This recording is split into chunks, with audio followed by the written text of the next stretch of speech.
Well, again, Mr. President, tomorrow we celebrate the second anniversary of the signing of the Affordable Care Act into law. Our Democratic leader, Senator Reid, in his opening remarks today, I think outlined the tremendous progress that we've made in this bill. I listened to the comments made by our distinguished Republican leader, and all I heard was repeal Obamacare, but I never heard what they want to replace it with. They just want to go back to the old system where the insurance companies ran everything before, where people were throwing off their policies because they had an illness, where because of pre-existing conditions you couldn't get health care coverage, where we had this big donut hole, which we're now closing for the elderly. But the one thing I want to focus on this morning in my brief time, Mr. President, is to focus on an extraordinary element of the Affordable Care Act that's not being talked about a lot, but which members of my committee that I now am privileged to chair, the Health Committee, worked so hard to include in the Affordable Care Act. And that is the array of provisions that promote wellness, disease prevention, and public health. Taken together, these provisions have begun to jumpstart America's transformation into a genuine wellness society. They're transforming our current sick care system into a true health care system. I've said this many times. We don't have a health care system in America. We have a sick care system. If you get sick, you get care, one way or the other. But there's very little out there to help you keep healthy and to maintain wellness and to keep you from going to the hospital in the first place. Now, that would be a true health care system. And that's what we've begun to establish with the Affordable Care Act. By preventing chronic diseases, enabling people to stay healthy, stay out of the hospital in the first place. Right now, the United States spends about 75% of all our health care spending. 75% of the nation's health care spending is spent on chronic diseases, only 4% for prevention. So during the last year that we have the data for, 2005, the U.S. spent about $2 trillion on health care. Of every $1 spent, 75 cents went towards treating patients with chronic diseases, many of which are preventable. Only 4 cents went towards prevention. Now that ought to tell you something right there. That's the old system. That's the system that the Republicans want us to go back to, is this system. Spending more and more to treat people after they get sick, rather than trying to put something up forward to keep people healthy. Well, in the Affordable Care Act, we have tremendous opportunities to again move us to more prevention and wellness.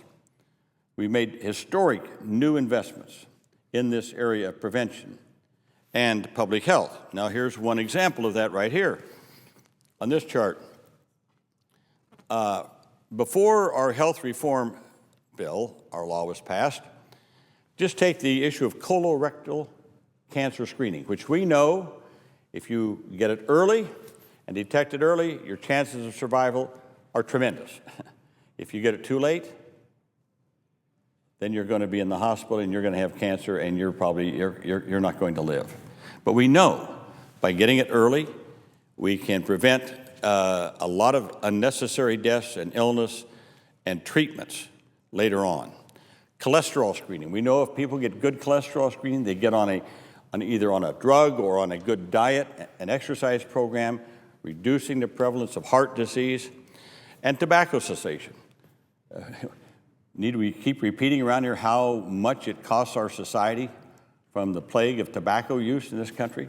Well, here's where we were before health reform. About 68% covered by colorectal cancer screening. About 57% were covered by cholesterol screening and only 4% from tobacco cessation. After health reform, now 100%. 100% coverage for colorectal screening with no co-pays and deductibles, I might add. 100% coverage for cholesterol screening. 100% coverage for tobacco cessation. That's prevention. That's wellness, keeping people healthy in the first place. What do the Republicans want? They want to go back to this. They want to go back to this. We've made too much progress in prevention and wellness to go back to the old ways of just treating people after they get sick. Now, again, we've been able to promote a lot of activities around the country to promote health and wellness. For example, in Illinois, the state made improvements to its sidewalks and marked crossings to increase student physical activity levels. You might say, well, big deal. Well, it is a big deal. Because of these improvements, the number of students who are walking to school has doubled. And it's expected to save the school system about $67,000 a year just on bus costs. So kids are healthier, you save money. In Alabama, Mobile County is using funds from this prevention fund to support tobacco quit lines to help residents live tobacco-free, again, under the tobacco cessation program. Officials also enacted a comprehensive smoke-free policy expected to protect 13,000 of their residents, this is in Mobile County, Alabama, from being exposed to secondhand smoke. So all across America, more and more is being invested in prevention. We know that, for example, a 5% reduction in obesity rate, just 5% reduction in obesity rate will yield more than $600 billion in savings on health care costs over 20 years. Again, in our prevention fund, out there, again, getting people the necessary supports and information they need to reduce obesity. So the misguided efforts to repeal the health reform law, again, most Americans know what's at stake. They're going to lose a lot of these prevention activities that enable us, again, to take charge of our own health care, to make sure that we get our colonoscopies on time, our mammogram screenings. Every woman in America now over age 40 gets a free mammogram screening. No copays, no deductibles. The Republicans want to take that away from the women of this country. Colonoscopies, as I said, without copays and deductibles, Republicans want to take that away. Annual physicals. We know that a lot of people didn't get annual physicals because it cost money. It cost them. Now you can get an annual physical free, no copays, no deductibles. Well, Republicans want to take that away. So again, I think we have to ask a question. Every time I hear Republicans talking about doing away with Obamacare, our Affordable Care Act, we have to ask, are we going to cut short this transformation into a wellness society in preventing diseases, keeping people healthy in the first place? Well, I think the answer is clear. Americans are not going to allow all of these hard-earned protections and benefits in the Affordable Care Act to be taken away. We're not going to be dragged backward. We're going to continue our march forward to make ourselves more healthy. We're not going to go back to the old system where only a little over half the people in this country got cholesterol screening, 68% got colorectal cancer screening. We want people to get early screening, early support services for preventative care so they stay healthy. Not only is it going to help our family budgets, it's going to help our federal budget if we have people healthier and not going to the hospital in the first place.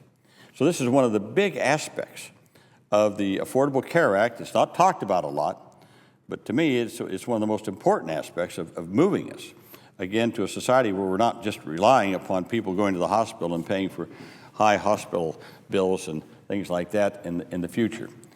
So, Mr. President, I'm going to yield the floor. I just wanted to make those comments about one aspect of the Affordable Care Act.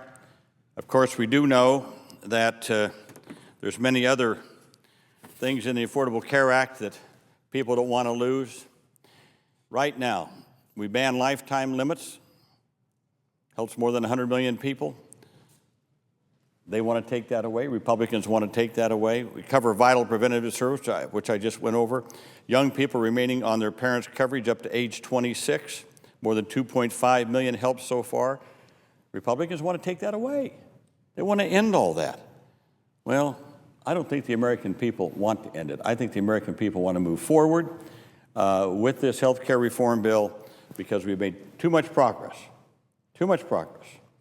in making sure that that health insurance is affordable, available. And you know, I guess I just have one more thing to say, if my friend from Rhode Island would just let me. Everyone here in this Senate body belongs to the Federal Employees Health Benefit Program. And you know what? We have coverage for pre-existing conditions. We have no lifetime bans on our policies. And yet, that's what we did. Remember the debate? We wanted to say to the American people, whatever we have, we want you to have too. Well, we put that in the Affordable Care Act. Now, the Republicans say, well, we're going to take that away from the American people, but keep it for ourselves. I don't think so. I don't think so. I don't think the American people want to say, well, you senators and you congressmen, you can keep all that, but you can take it away from us. We're not going to do it. We're not going to go backwards. And with that, I'm going to yield the floor to my distinguished friend from Rhode Island who played such a pivotal role in getting the Affordable Care Act through on our committee and has been one of our more eloquent spokespersons on this health care bill in the last couple of years. So I yield the floor to my friend from Rhode Island.